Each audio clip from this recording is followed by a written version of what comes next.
Perkenalkan, nama saya Klaus Pratama Stompul dengan NIM 223303030634.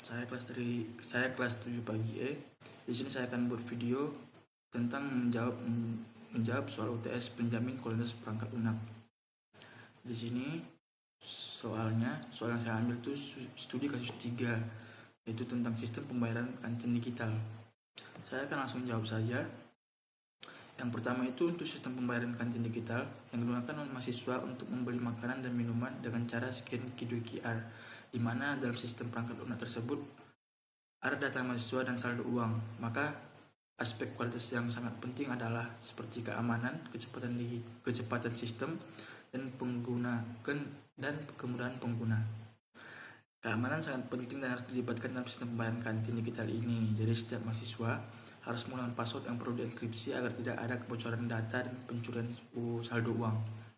Di kecepatan atau kelancaran dalam sistem ini sangat penting, di mana pada saat jam istirahat banyak mahasiswa melakukan transaksi secara bersamaan.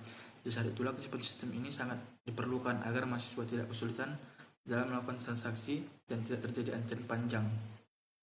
Di kemudahan pengguna juga menjadi aspek yang sangat diperhatikan dalam sistem pembayaran kantin digital ini, karena pengguna utama dalam siswa, maka tampilan aplikasinya harus sederhana dan tidak membingungkan. Proses transaksinya sebaiknya harus mudah dan tidak terlalu banyak langkah, di mana prosesnya hanya cukup scan QR dan konfirmasi saja. Di nomor 2, pada studi kasus ini penggunaan ISO 25010 sebagai acuan untuk memastikan kualitas sistem pembayaran kantin digital. Model ini saya pilih karena memiliki karakteristik kualitas yang bisa diterapkan langsung untuk sistem yang berhubungan dengan transaksi dan data pengguna. Yang pertama itu security, digunakan untuk mencegah kehilangan data dan saldo mahasiswa atau transaksi ilegal.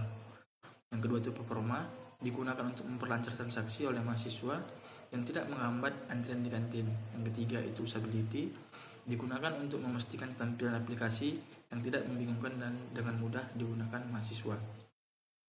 Yang keempat itu ada reliability, di mana reliability ini membuat sistem tetap stabil dan mencegah adanya transaksi ganda. Di pertanyaan nomor 3, di jawaban nomor 3, dalam pembuatan sistem pembayaran kantin digital ini, kualitas perangkat harus dijaga sejak dari awal sampai sistem selesai dan digunakan, karena dalam sistem ini terdapat data mahasiswa dan digunakan untuk transaksi, maka setiap tahap SDLC perlu diterapkan proses penjamin. Yang pertama itu requirement. Pada tahap ini, kebutuhan dari pengguna dikumpulkan seperti mahasiswa, petugas kantin, dan admin untuk menjaga kualitas sistem yang akan dibuat. Maka dilakukan analisis kebutuhan dari semua pengguna agar pembuatan sistem tepat pada arahnya dan tidak salah sasaran. Yang kedua itu redesign. Sesudah semua kebutuhan terkumpul, sistem mulai dibuat bentuk atau gambaran awalnya, mulai dari pembuatan flowchart, alur transaksi, desain tampilannya agar tidak membingungkan pengguna, sampai struktur database. Implementasi, pada tahap ini sistem dibuat, kualitas diperhitungkan dengan menulis kode yang terstruktur dan mengikuti standar dengan dilakukannya pencegahan kesalahan pada input, serta memastikan seperti top up dan pembayaran berjalan sesuai yang diinginkan. Yang keempat ada pengujian. Sesudah sistem dibuat, dilakukan pengecekan agar bug atau error tidak ada dalam sistemnya dan berjalan dengan baik. Dilakukan pengujian seperti tes fungsi kecil, interaction test, dan pengujian koneksi di semua fitur. Di deploy, tahap akhir dari sistem ini adalah digunakan langsung. Sebelum digunakan, sistem harus dipastikan aman dan tidak ada bug atau error, dan dilakukan monitoring saat kali pertama digunakan oleh mahasiswa. Sebelum digunakan oleh mahasiswa, dilakukan penjelasan tentang cara memakai sistem ini. Jika ada kendala, feedback dikumpulkan agar sistem bisa dikembangkan lagi. Di jawaban nomor 4, dalam sistem pembayaran kantin digital ini, kualitas perangkat lunak sangat harus terjaga selama proses pengembangan. Maka dari itu, SQL sangat dibutuhkan agar sistem yang dihasilkan aman, cepat digunakan, dan tidak menimbulkan masalah apapun saat sistem digunakan oleh si pengguna. Berikut adalah beberapa rencana SQL untuk sistem kantin digital, yaitu sasaran kualitas, strategi kontrol kualitas, standar pengembangan. Di Di sasaran kualitas adapun tujuannya yaitu untuk menerapkan SQA pada sistem pembayaran kantin digital ini untuk menjaga agar sistem tidak memiliki masalah pada saat digunakan oleh pengguna. Di strategi kontrol kualitas, untuk menjaga kualitas sistem ini diperlukan beberapa strategi yang dapat diterapkan seperti melakukan review kebutuhan sebelum masuk ke tahap desain agar mengurangi kesalahan sejak awal. Di standar pengembangan, untuk memastikan kualitas selama proses pembuatan sistem tersebut perlu diterapkan beberapa standar pengembangan. Salah satu caranya ialah penggunaan struktur kode yang rapi dan terstruktur agar mudah dibaca dan dimengerti pada saat perbaikan sistem. Di nomor 4-nya ada prosedur audit. Adapun dilakukannya audit ialah untuk mengecek apakah proses pengembangan sudah diikuti standar atau belum.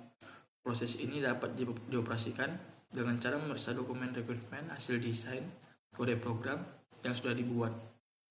Di dokumentasi sangat diperlukan karena menjadi acuan selama proses pengembangan dan memudahkan perbaikan di masa depan. Adapun beberapa dokumen yang harus dilakukan adalah seperti dokumen requirement, flowchart atau diagram sistem, hasil pengujian, dan dokumentasi database.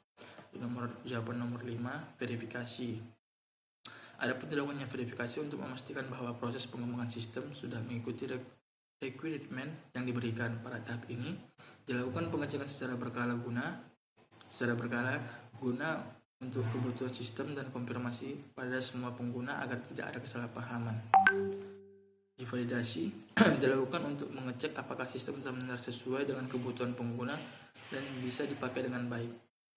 Validasi dapat dilakukan dengan cara melakukan pengujian secara langsung menggunakan skenario yang menyerupai kondisi di kantin. Di jawaban nomor 6, di unit test, integration test, dan functional test. Tujuan dari unit test yaitu untuk pengecekan sistem di mana unit test memastikan bahwa hanya pengguna dengan data yang benar yang dapat masuk ke sistem. Di integration test dilakukan untuk menguji dua fitur yang terhubung seperti proses login dan scan QR. Di functional test dilakukan untuk cara melakukan transaksi seperti kondisi nyata di kantin. Tujuannya agar dapat memastikan alur pembayaran mulai dari login sampai transaksi selesai dapat berjalan dengan benar. Mungkin video singkat ini yang saya buat.